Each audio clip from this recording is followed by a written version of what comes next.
Alright guys, welcome back to another Opera Omnia video where we're going to be showcasing Eiko in one of the fights that came out with the release of her banner. Now this is the level 200 fight, this is not the Lufenia Plus fight.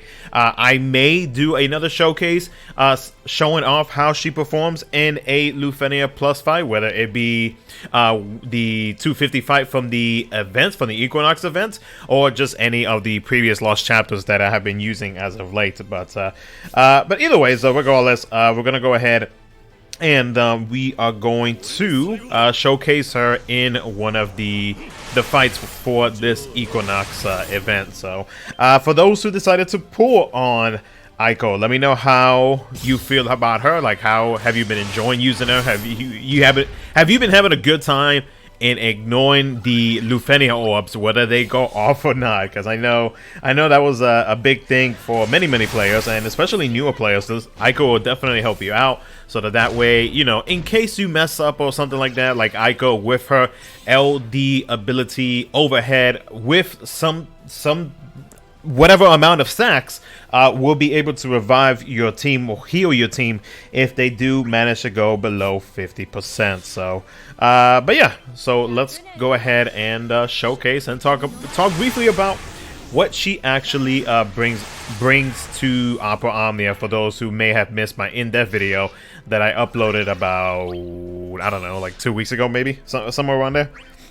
So with her overhead, to try to get the whole revival mechanic to work, you need to make sure that you do have a number of stacks on her overhead, so that in case you do get smacked by a potential HP attack that could kill your team, then Eiko will be there to be able to help you out with that. So as long as you have 1, 2, 5, 9, which is the maximum, you'll be good to go, and it will trigger the rebirth flame.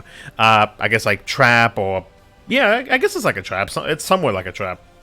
But aside from that, though, the other stuff that it actually does help out, which is very nice, is that it does increase the party's HP damage up and brave damage up, and it is able to holy enchant, which is really good.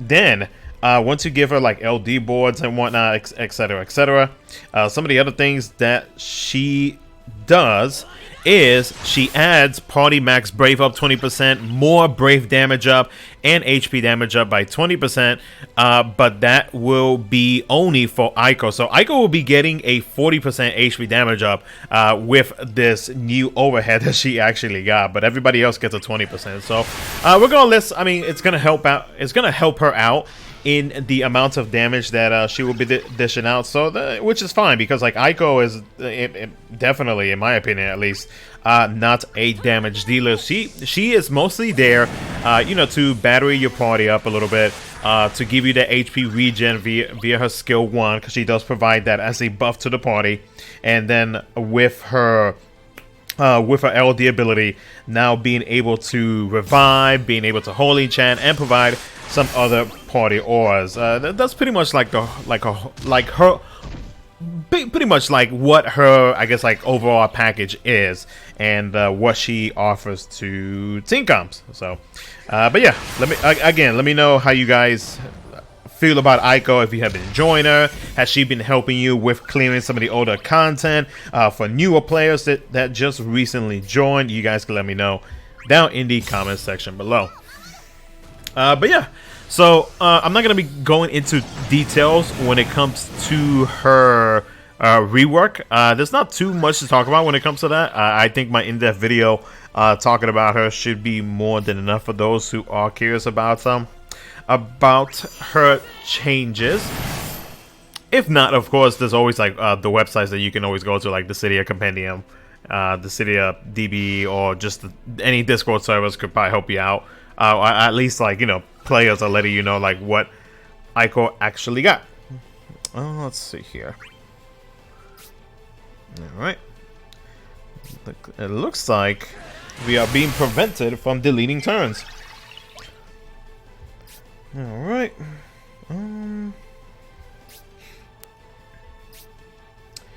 Let us go ahead and use skill 2. Now with these enemies, these fancy looking octopus looking things, whatever they are, the one thing that you guys should know about them is the fact that they are weak to magical attacks. They have no weakness when it comes to any type of imperil, so you can easily imperil them with whatever. But with Eiko on the team, then she will be there to be able to grant more ways to be able to increase the amount of brave damage onto the enemy. So I mean, I guess there's nothing really much else to say, to be honest with you. Let's go ahead and we're going to switch over to Garnet. We are going to BT, get that BT effect active.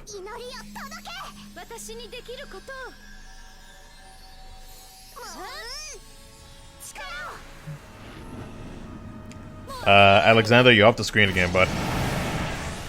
But yeah, I bought a friend Garnet only because I want to make sure that I can make Eiko look as good as possible. In terms of like the amount of damage that she could be dealing.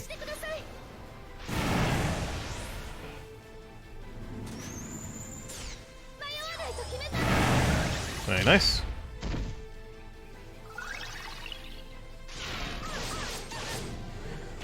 Ow. Well, hey, guess what? I have a stack on the overhead. Revive.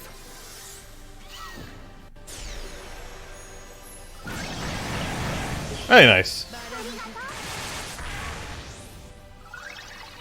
And then they're gonna attack again. Oh, there goes Garnet. Oh, Garnet with the last stand. But guess what? Since she fell under the 50% of her max HP, the effect triggers. Very nice.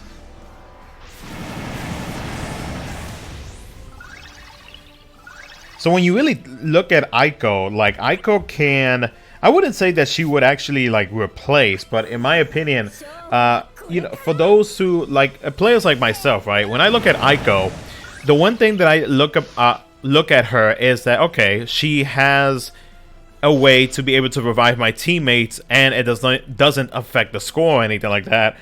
So I think I would be comfortable enough to just bring her as kind of like my quote-unquote tank. And look, I'm not calling her a tank or anything like that, because I ain't trying to have nobody misinterpret what I'm trying to say. But like, you know, for having Eiko in the team, it makes me feel a little bit more comfortable having her on the team, because it's like, okay, if all of a sudden the enemies hit me with an attack like they just did just now, then her revive mechanic will help out tremendously, and I would feel a little bit more comfortable. I'd feel a little bit more safe. But of course, the difference between like having an actual tank and having her on the team is that with the overhead, you only have 9 uses of that revival mechanic if you go ahead and use up all of her LD ability uses. So you got to be really careful to not get too comfortable with said attack, because if not, then well, you're kind of screwed. You know what I mean?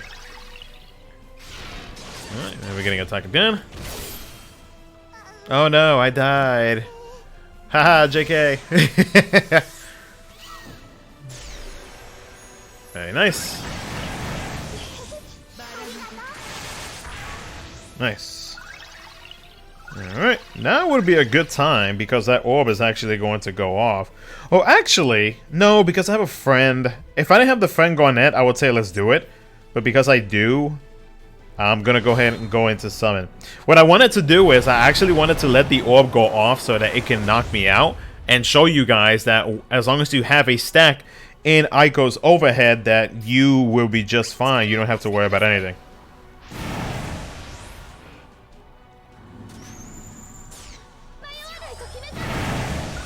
Very nice. And we got a follow-up overhead. And you know what? We're just gonna go ahead and use the LD. Why not? I mean, all of my benefits are coming from the overhead with the revival mechanic and the aura, so I don't see why that wouldn't work out, I guess, is what I'm trying to say. Let's go ahead and use this. That's gonna prevent whatever HP damage it hit me with, and it goes down to 0. And then skill 2. Oh, Garnet's gonna leave. Oh, perfect. Sweet. Now I can actually show off the mechanic. Alright, EX.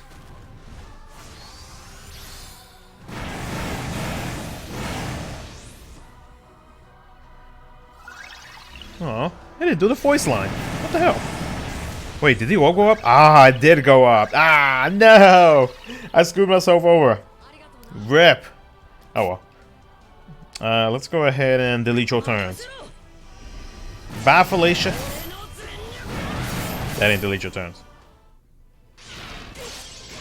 Oh no, I'm dead. Oh, no. Oh my god, what am I gonna... Oh, never mind. I got Eiko.